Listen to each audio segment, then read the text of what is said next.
to get started with our seminar.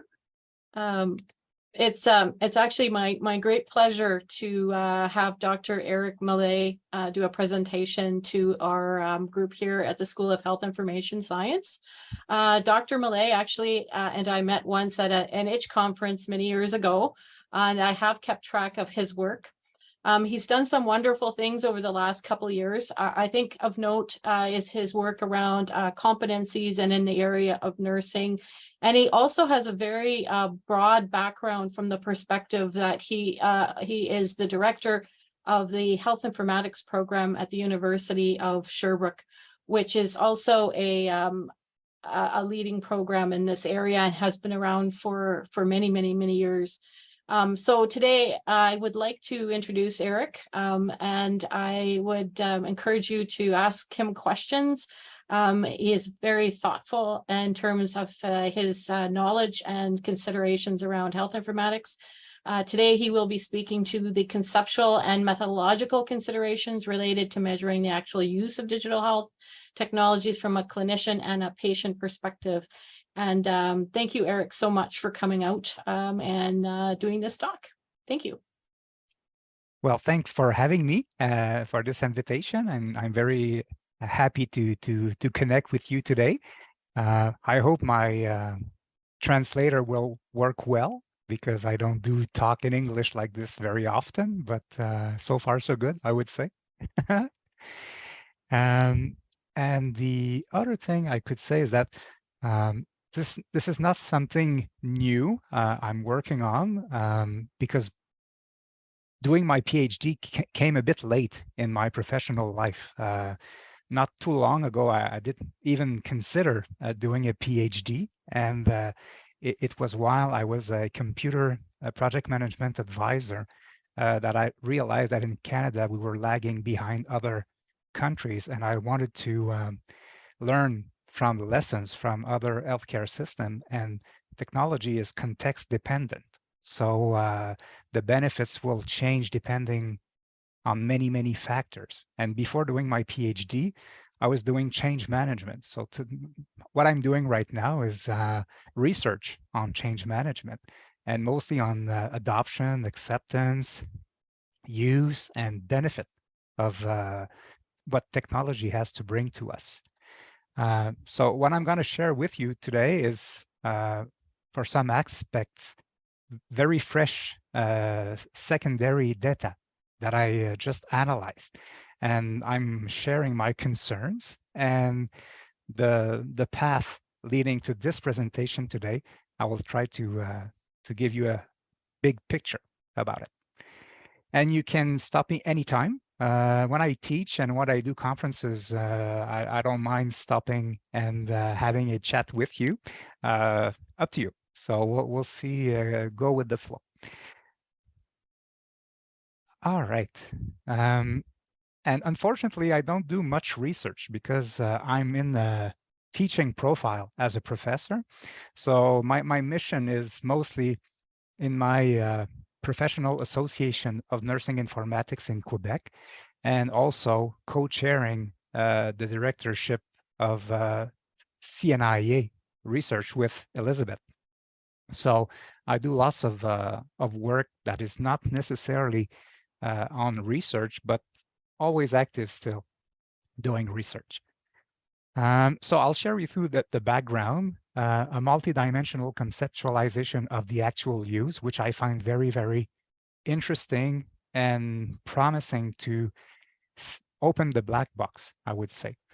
I will share some findings with you. And to start, I would just want to say that the adoption of use of digital health technologies are increasingly becoming a part of healthcare practices, as you know, both for clinicians and even more for patients today. And as you know, some patients might look at us sometimes with our system and say, how come you don't have those systems? We have it. We do it for banking and stuff like that. And is it real? Is it really the systems that you are using to provide care? So we've seen that a lot. And for a long time, implementation research examining technology adoption focused on measuring the intention to use.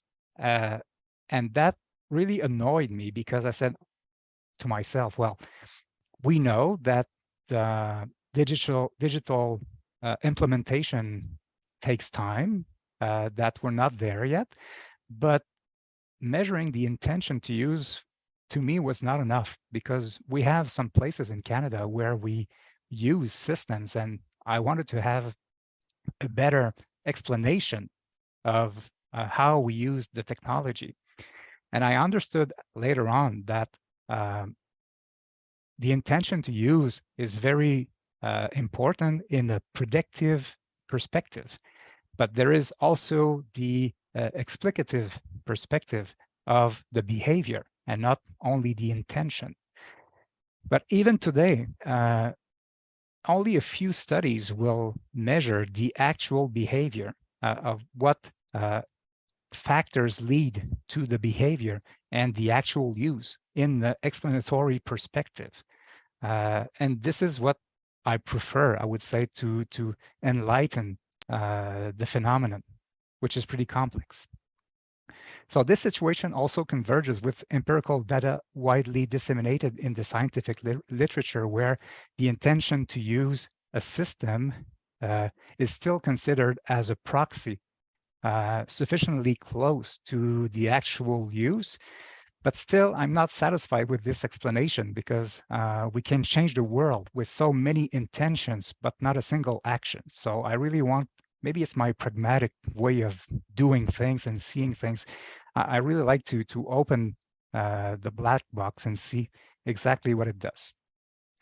But there's some considerations and limitations with that. So in 2023, the deployment of digital health technologies such as the electronic clinical record and other technologies make it possible to really have a closer look at the behavior and see the nature of the use of system to support clinical reasoning, work integration, and patient care. And I will say a little more about what we mean by work integration, horizontally and vertically, which is very important. And the other disclaimer I can give is I have my nursing hat all the time, but with nurses being satisfied with digital health technologies, everybody will benefit from it. So that's another thing that is always close to my mind. So it is more essential than ever to look at the specifics of how systems are actually used in order to appreciate key characteristics and effects on clinical practices and end user experience, because that's another issue. Suboptimal technologies, poorly designed systems will eventually lead to burnout, and there's a raising concern regarding this. And there's also a raising concern about health equity as well. So those elements are there also. In addition, as I mentioned, patients are more involved in their care, and there's an asymmetrical relationship actually between care providers and patients, and technology will probably change the relationship of that equilibrium. And we have to look also at a patient perspective using technology. So the aim of this presentation is to address various conceptual and methodological considerations, and there are others. I don't pretend capturing everything in this presentation, but I'm sharing those who are my little worries, I would say, to measuring the actual use of digital health technologies used by clinicians and patients. So where did all this come from? The day I decided to do a PhD, after saying that I would never do such a thing in my life, so never say never. And as I said, I was in a change management position at the time. So acceptance theories and models are really something that got my attention. And when I looked at the literature on the subject, I realized that it was mostly applied in business organization for technologies that were not necessarily as complex as an EHR, for instance. Sometimes it was left to the voluntariness of end user to use or not the systems that were made available in the healthcare system. So to me, it didn't make any sense, because this technological endeavor is so important, and we will not leave clinicians the choice to use it or not. Everybody has to embrace this digital health transformation. So it's context dependent. So to me, it was really important to do it in the various healthcare settings among professionals, and not necessarily people who use technology, but who are not necessarily professionals with regulations, responsibilities, stuff like that. And there are so many different categories of health information technology artifacts: EMR, EHR, PHR, health information exchange, now AI, and so on. So we have to look at different angles depending on those categories. And the other thing is, it takes time to completely computerize a healthcare setting.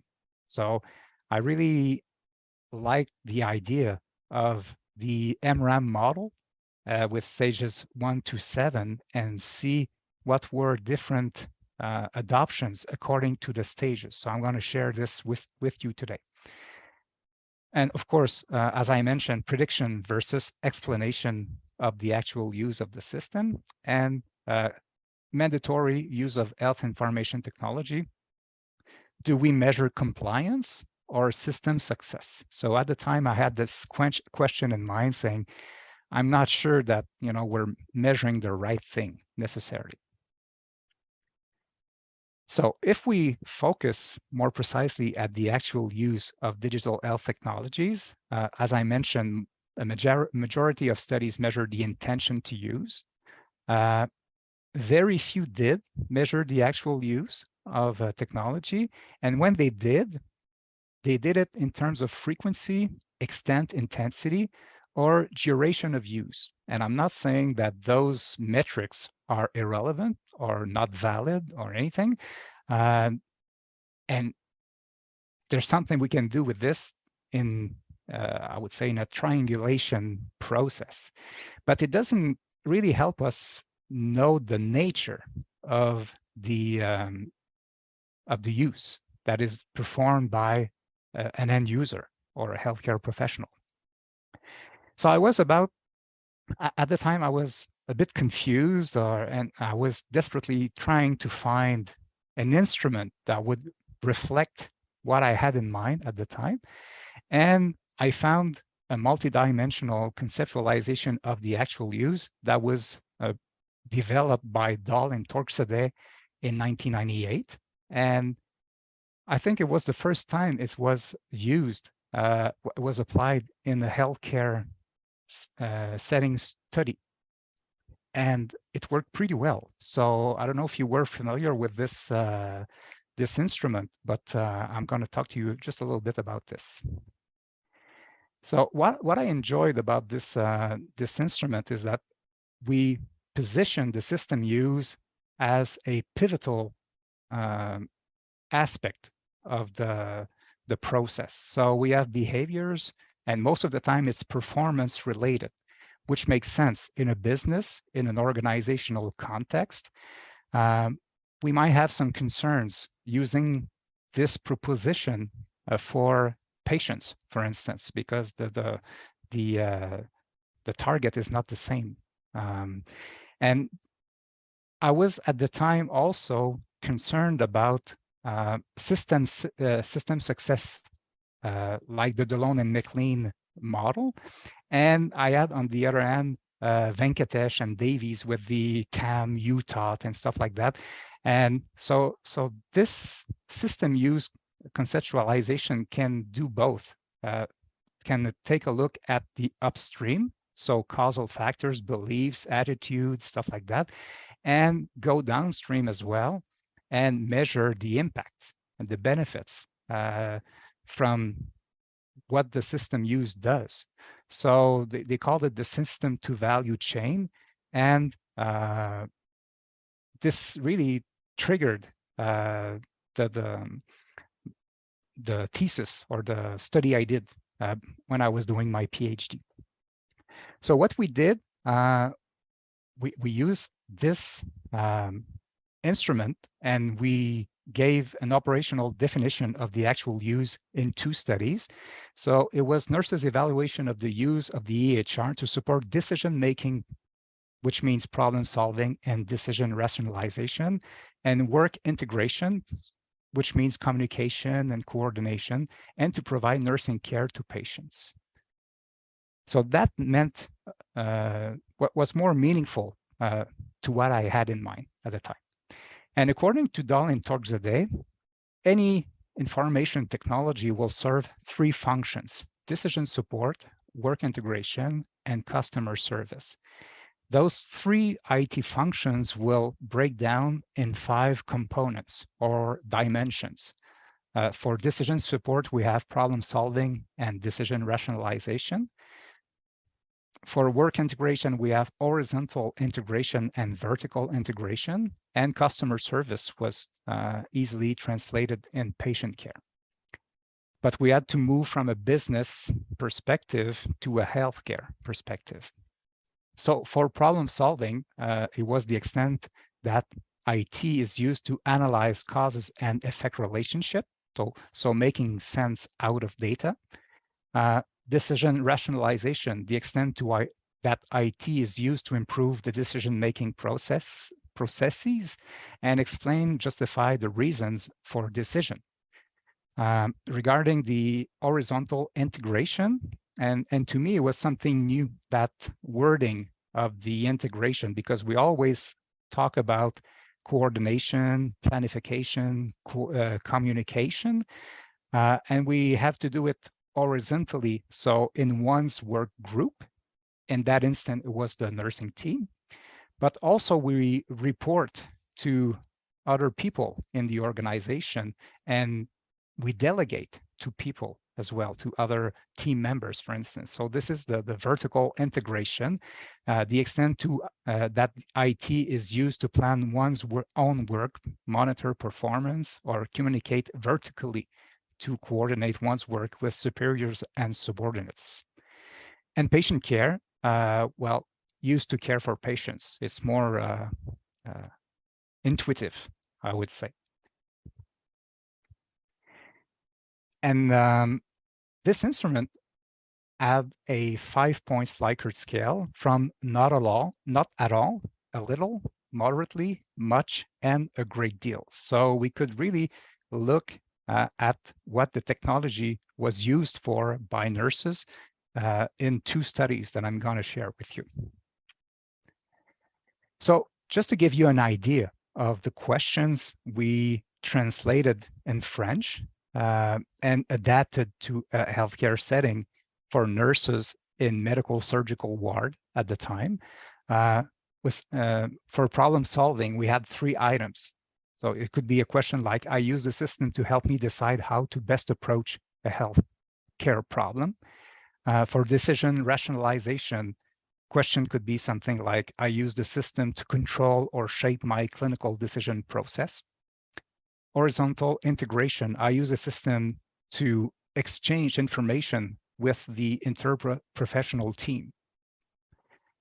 Vertical integration, I use the system to communicate to people who I delegate to.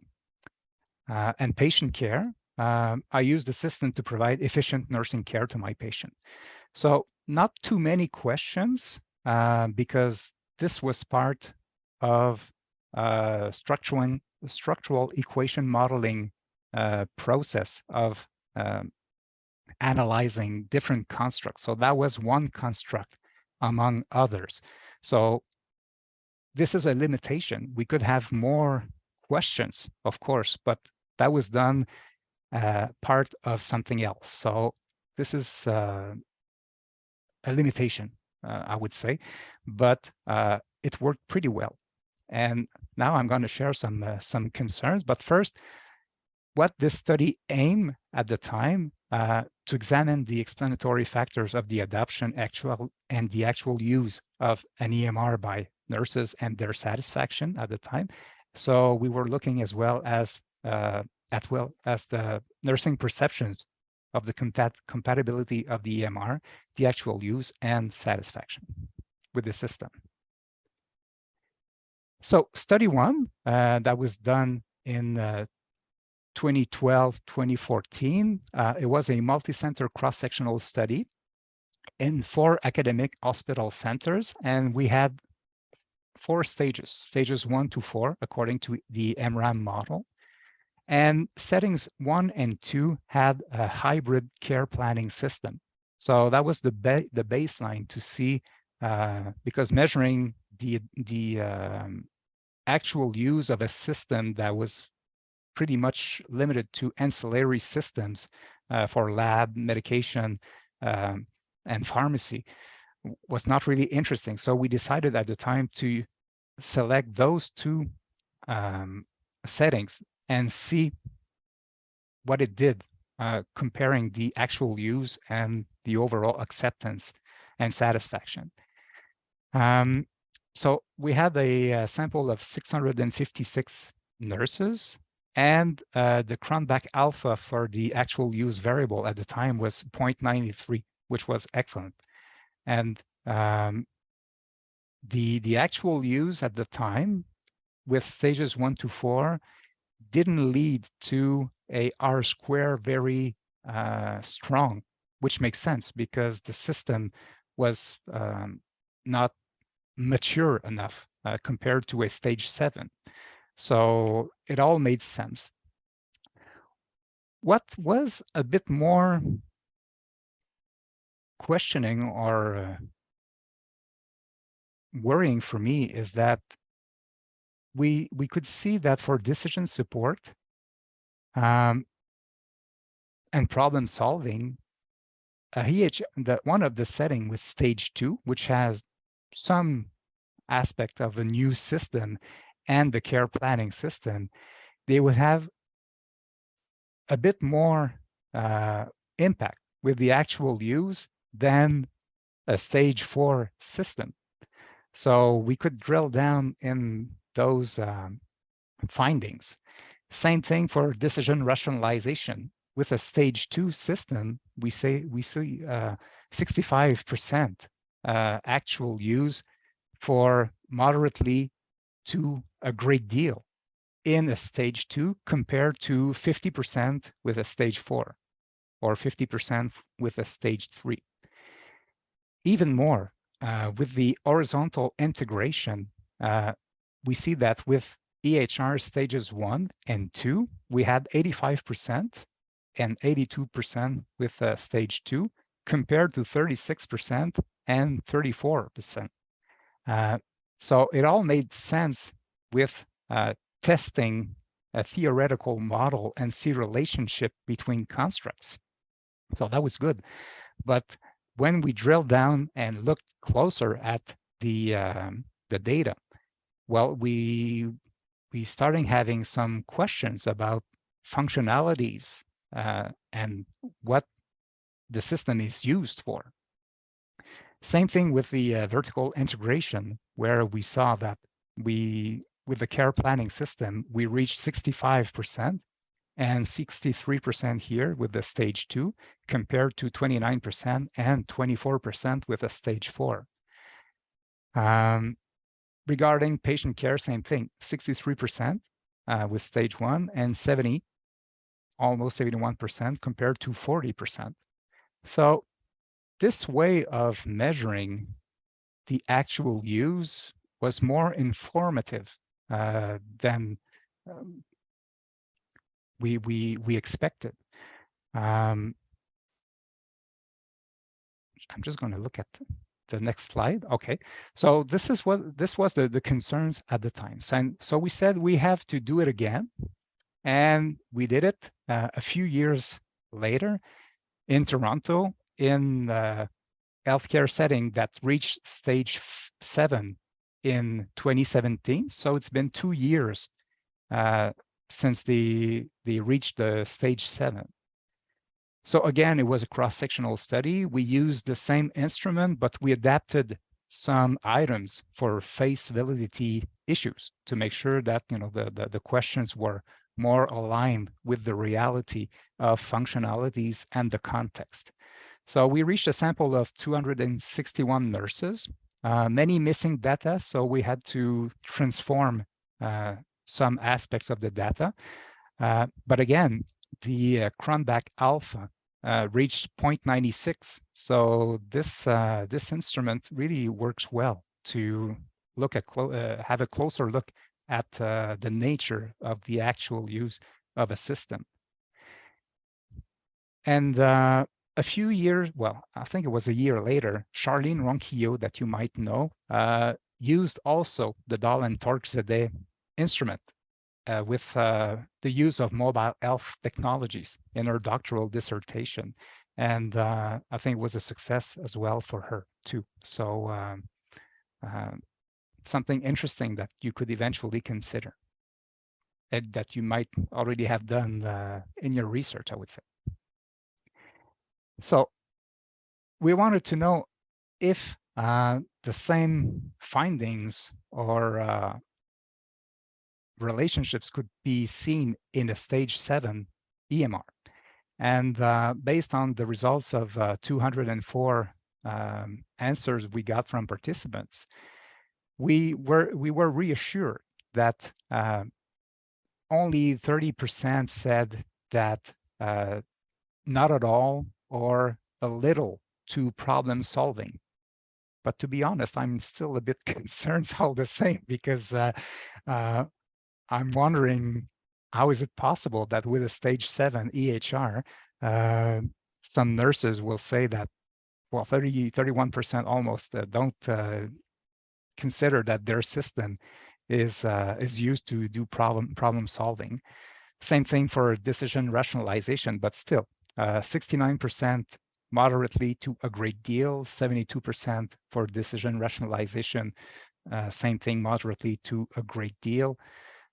Horizontal integration way better with almost 79%. Vertical integration pretty good as well. And patient care also. So I found this reassuring to see that the EHR functions and the subdimensions improved with a stage 7 EHR.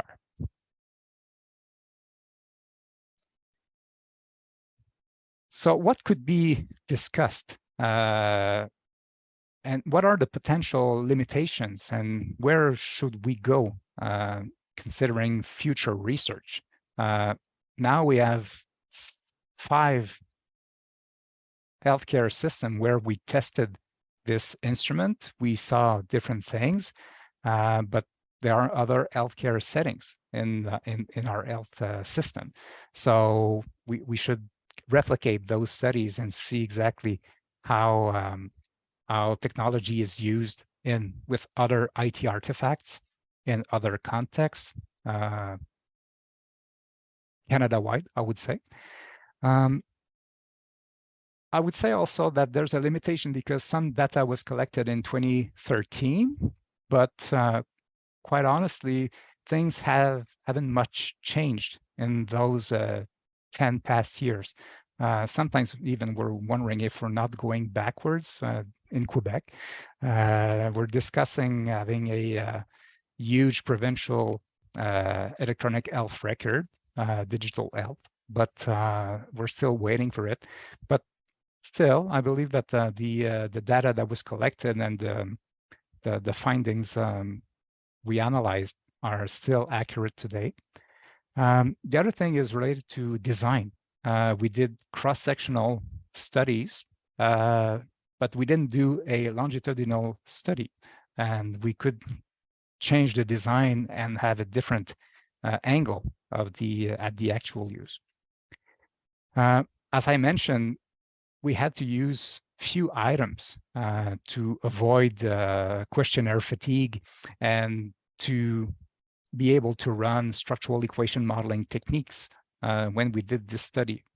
What I shared today with you was something that was a secondary concern, not the primary objective of both studies. The other thing is social desirability. And we could ask ourselves why some respondents said that they really used the system a great deal, and some did answer that they didn't use it at all. So there's a lot of variation between some self-reported measures, and this is something else that we could try to look at more closely to understand what exactly is the reason why for a single item in the same healthcare setting, we had such a gap between responses. The other thing is bounded rationality, especially for preliminary stages. These, I would say, respondents don't necessarily know what the system could bring to them, could provide, what it could be like to have a fully operational and mature and efficient system. So they will answer according to what they know and their experience with the system. So this is another limitation that might change over time. The other thing, I hope it's not the same thing for you in BC, but still in Quebec, we really have a lot of hybrid infrastructure with paper-based and electronic, and all the duplication, documentation burden, and everything that comes with it. So this is another reason why it's a bit complicated. And the other thing is functionalities available to support clinical practices. According to the system we're using, and the vendor and version of the system, the functionalities might be different as well. So it might be different from a healthcare setting from another based on the system and functionalities as well. Other elements is self-reported measures versus automated measures in databases. As I mentioned before, it's a good thing to have both because we can triangulate and have a better idea of what's happening and how technology are used. And also, I would see in some sort of governance, asking those self-reported measures to clinicians to try to see in a quality improvement process how the system is used in the healthcare setting. And this could also be used to support the design and optimal use of digital health technologies. Because if we only look at logs, duration, and what are the screens used by healthcare professional, it will give us an idea, but sometimes it will rather tell us that the patient needs more care, that the nurse has a caseload and is more busy. So I think we need different measures to really capture the actual use of the system. And as I mentioned, system use could be artifact dependent, adoption stage dependent, and functionality dependent as well. And by doing so, there must be a way of identifying areas leading to documentation burden and professional burnout. As we know, suboptimal technologies will tire clinicians in the long run, and we know that it's already difficult like this. So we have an opportunity to open the black box and see more precisely what works well and not, and take good decisions, make good decisions.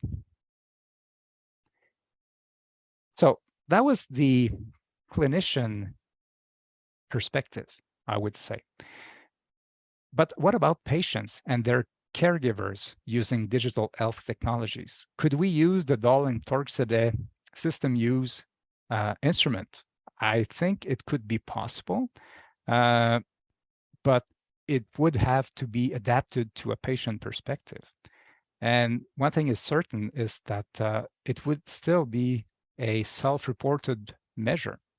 And who will manage this system use self-reported measure? So we would need, like I said, quality insurance or quality improvement teams that could look at it and manage the information and give feedback and make some iterations to the system. Of course, we have an audit that is possible when patients use a patient health record or a patient portal, and we could still triangulate those data with self-reported measures. But again, who could take care of this aspect? Could other dimensions be added in a therapeutic perspective, such as self-care, Internet of Objects? Possibly, because we want to involve more patients in their care. And in 2023, there's lots of possibilities that we didn't have not too long ago. And with telehealth and a digital supported relationship with the clinicians, I think that something could be added in the therapeutic perspective as well. So I did some literature search to see if it was there was emerging scientific literature on the subject, and thankfully some researchers are working on it to see factors influencing the effective use of mobile health apps for self-care, for instance. I know some concerns regarding inequalities in the use of e-health between socioeconomic groups as well. So the use is not easy for clinicians, but it is not also easy for patients, depending on their socioeconomic groups, vulnerable populations, and everything. And the other thing for regarding the use, in the acceptance theories and models, we sometimes see the use continuance concepts that is pretty close to the use of the system. And in the patient perspective, there is the user involvement, user engagement also, which is because we have to make sure that there's an appropriation of technology and continuance, and that it will be integrated in their life habit, for instance, for a chronic disease. So I think there's lots of interesting things that can be looked at.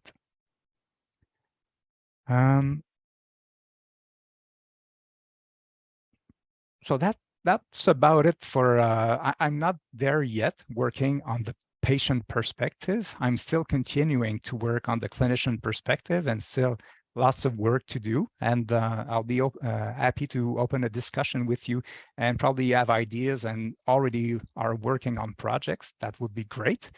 But in terms of conclusion, I would say that a meaningful measure of the actual use of digital health technology reveals significant differences that should be addressed. And we did it with a stage 7, but we still have to do it. The measurement of the actual use of a digital health from a patient perspective should be considered, as I mentioned, with user engagement and health equity. And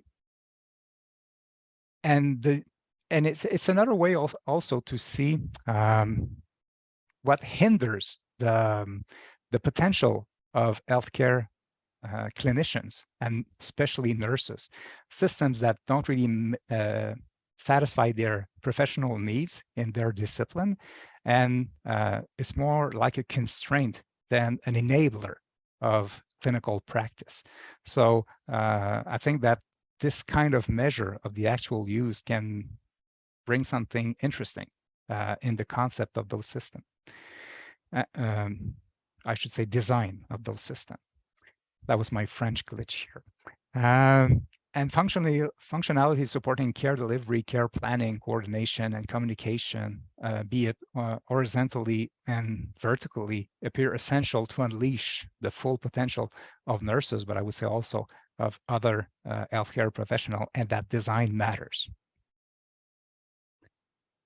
Voila. That's what I had in mind when I accepted this talk today. I hope this is something that was relevant and interesting to you. And I'm available for questions.